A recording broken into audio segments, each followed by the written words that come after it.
Avowed is an interesting beast because it's a game I kind of enjoyed, but I was constantly nagged by how much better it felt like it should have been.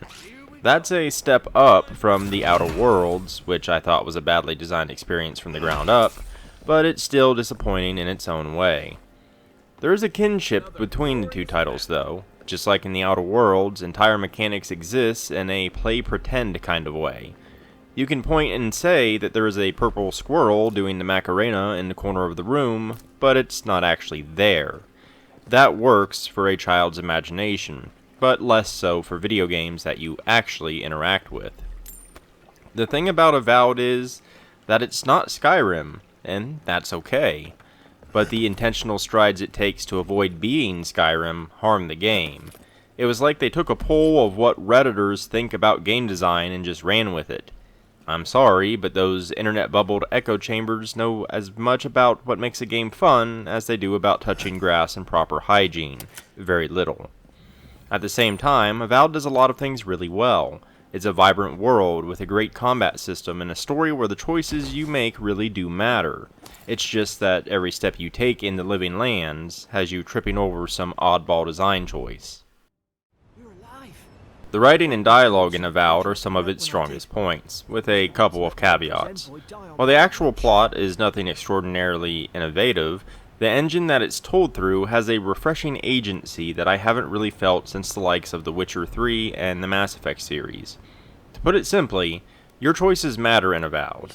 While many dialogue choices only change a character's response, there are choices, both big and small, that can have a profound effect on the game's world, the characters in it, and how the story ends. These aren't all simple A or B choices either. Sometimes it comes down to what you find when simply exploring the world, and the ripple effect that something seemingly simple might have. It's difficult to talk about without spoiling everything, but there are events that seem set in stone when you first encounter them, only to figure out later, either by reading online or via a second playthrough, just how much you could have changed them. Furthermore, as the game went on, I had a harder and harder time deciding if the decisions I was making were the right ones. There is a lot of moral gray or ambiguity surrounding the plot as you advance, and even after the credits rolled on what I believe was a good ending, I'm left shouldering the consequences of a few decisions that I wish I had made differently in retrospect. It's rare for a game to deliver that kind of moral burden without choosing between a black and white representation of good and evil. Additionally, Avowed's Living Lands are vibrant, full of color, and have an interesting lore. One that I definitely struggled to grasp as a newcomer to the Pillars of Eternity series, the world in which Avowed is set. There were many moments where the game assumed I knew what someone was talking about, when I truly had no idea. Knowledge of the series definitely isn't required to enjoy Avowed, but the context would have certainly helped. The individual characters, on the other hand, were a lot less interesting than I had hoped. I cared just enough to feel the personal guilt of my decisions, but I simply didn't get attached to any of them in the way I have in many other games. Some felt like they were trying too hard to mimic the personalities of beloved characters from other popular RPGs, others felt like they weren't trying hard enough, and some simply felt bland. Avowed's other strong point is the moment-to-moment combat.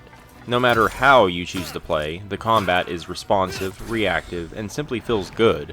Enemies react to being hit by attacks. They flinch, they stagger, and are knocked around.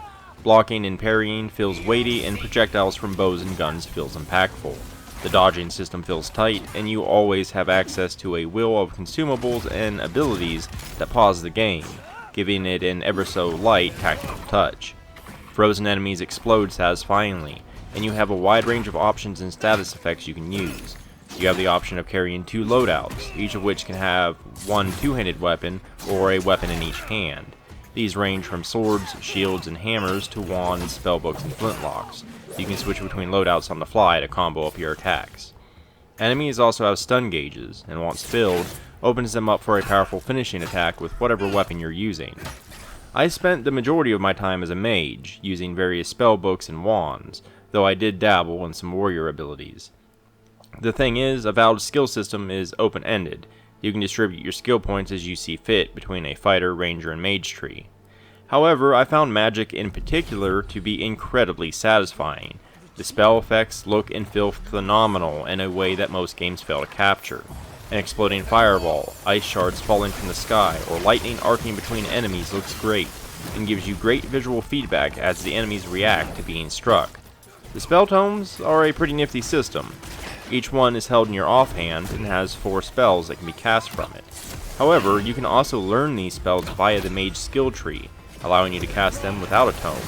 However, casting the same spell you already know from a tome casts the higher ranked version even if you haven't unlocked it yet. So you have a lot of wiggle room between going full mage or someone that supplements other fighting styles with magic. Avowed's entire combat system looks and feels great, but magic in particular gives you the actual feeling of being a spell-slinging mage, and I thought that was pretty awesome. Unfortunately, the combat system is tied to Avowed's nonsense tier, loot, and scaling systems, which can really bring the experience down.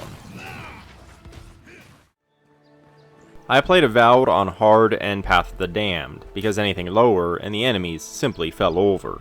You can't experience the full weight of the game's combat system when enemies practically explode the moment you look at them. The thing is, Avowed's open zone but not open world system pairs with a wonky tier leveling system that ends up feeling pretty bad. Essentially, your level doesn't matter too much in Avowed. The level of your equipment does. Gear has 4 tiers and 3 levels within each tier. Practically speaking, these tiers correspond to the game's 4 zones respectively, which you explore in sequential order. You use basic materials to level gear within the same tier, but you need special Adra to advance a tier. This system grinds my gears for multiple reasons.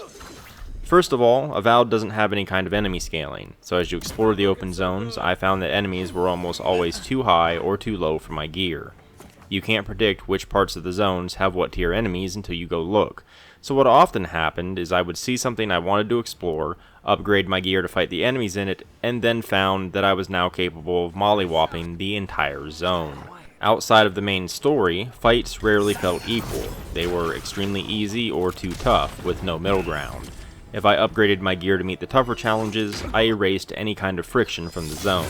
Furthermore, loot distribution is pretty lopsided. The game focuses on unique weapons and armor, most of which are found by exploring the game and taking on side quests. However, finding the right gear to match a build idea or playstyle is a crapshoot. For example, I didn't start out as a mage. I wanted to be a cool rifle gunner, but I simply could not find a unique rifle in the first zone. By the time I found one in the second zone, I was already committed to being a mage. Avowed lets you respec your skills, and seems to encourage swapping playstyles at any time, but the game mechanics don't support it. You are encouraged to disassemble unique weapons in order to obtain the Adra needed to upgrade your current gear. Getting the basic materials to level your gear is easy, but the Adra required to advance tiers is quite rare. In fact, despite exploring everything I could, I rarely had enough to upgrade both weapon loadouts. This means switching playstyles is rarely viable unless you choose to disassemble everything from your previous playstyle so that you can't ever return to it. As much as I wanted to supplement my mage build with a rifle, I couldn't get the mileage out of it without sacrificing my current gear.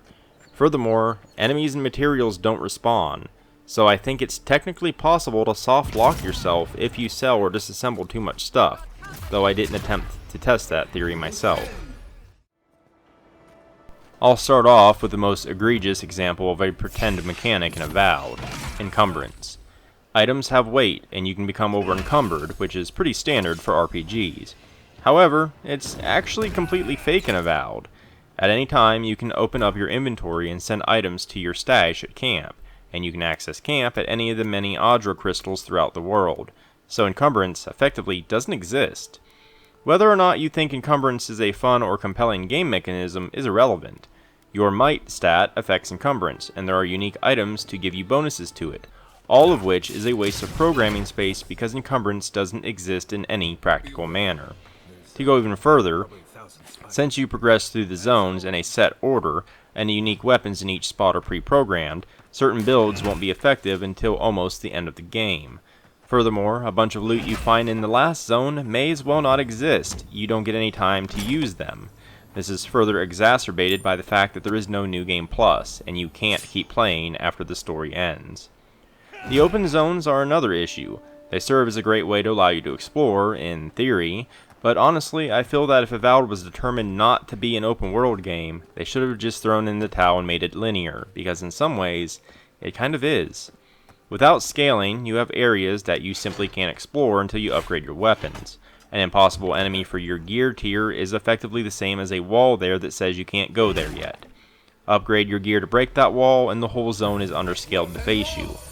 The expectation with an open zone game is a more handcrafted, carefully balanced experience. In Avowed, it's unbalanced, with none of the benefits you actually get from an open world game. I rarely fast travel in games, but in Avowed, there's no reason not to. Enemies don't respawn, and there's nothing dynamic happening, so it's just walking, defeating the purpose of the zones being open in the first place. Since the enemies don't respawn, loot is set in stone, zones are sequential, and most of your experience comes from quests, a replay of Avowed means you're going to have the same skill points and gear at the same beats of the story as your first playthrough. You gain skill points so slowly that you'll end up halfway through the game before your build even begins to bloom. The open zones allow you to do a handful of things in the order you choose, but not much else. I mentioned before that Avowed feels like a game designed by an internet bubble. It's as if it took design cues about someone screaming that level scaling is bad and open world games are bloated, without understanding why those games exist the way they do and how they work. Avowed attempts to, quote-unquote, fix those issues without understanding what the issues are to begin with. It comes out as a convoluted mess with its own array of weird problems. It's a shame because parts of it are really good. The combat really shines in the fleeting moments where it feels like the enemy is on even ground with you. Magic looks and feels fantastic. Your choices matter and the world is vibrant and interesting. But the scaling and loot system largely breaks it. The tier system is a scaling system, but it completely untethers itself from the person playing the game. It would be like a dungeon master in Dungeons & Dragons untethering the balance of encounters from the people playing with no direction. It sounds good on paper, but it would instantly become a dumpster fire. They would either crush everything, die instantly, or soft lock themselves from progressing. The open zone aspect of the game feels like a hindrance and wasted potential rather than something that adds anything meaningful to the game. At times, it can even feel grindy, as you seek out the limited materials needed to advance your gear to the next tier for the next zone, all without any of the flexibility that Avowed seems to indicate it would have by allowing you to respec your skill points. Avowed is almost a good game. Its meaningful choices and excellent combat are held back by a trite gameplay loop of open but not quite open zones with poor scaling and a bafflingly bad tier system for your gear. If you enjoyed this video or found it informative, consider liking and subscribing. It really helps me out a great deal. I've also got links down in the description below, including to my website where you can find the bulk of my written content, but also to my Ko-fi, Patreon, social media, and more. But in any case, thanks for watching, and until next time.